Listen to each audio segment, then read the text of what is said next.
خواجہ احمد عباس خواجہ احمد عباس پیدائش 7 جون 1914، وفات 1 جون 1987، ہندوستان سے تعلق رکھنے والے اردو کے مشہور و معروف افسانہ نگار، فلمی ہدایت کار، صحافی اور فلمی کہانی کار تھے۔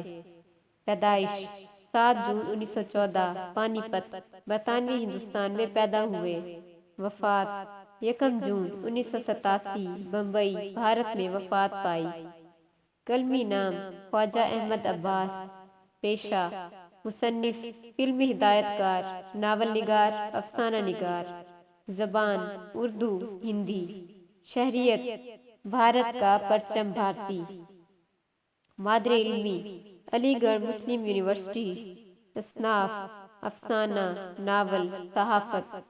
نمایاں کام سونے چاندی کے بٹ، زعفران کے پھول، پاؤں میں پھول۔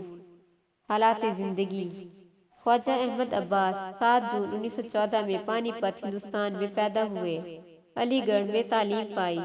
صحافت کا شوق میدان صحافت میں لے آیا۔ بمبئی کرانیکل کے سب ایڈیٹر مقرر ہوئے۔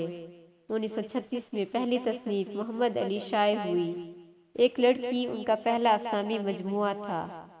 متعدد افسانوی مجموعے زعفران کے پھول، پاؤں میں پھول، اندھیرا اجالا، کہتے ہیں جس کو عشق، اور ڈرامے زبیدہ، یہ امرت ہے، 14 گولیاں، انقلاب وغیرہ اور سفر نامہ مسافر کی ڈائری شائع ہو چکے ہیں۔ متعدد فلموں کے مصنف اور ڈائریکٹر بھی رہے۔ وفات خواجہ احمد عباس 1 جون 1987 میں 72 سال کی عمر میں بمبئی، ہندوستان میں انتقال کر گئے۔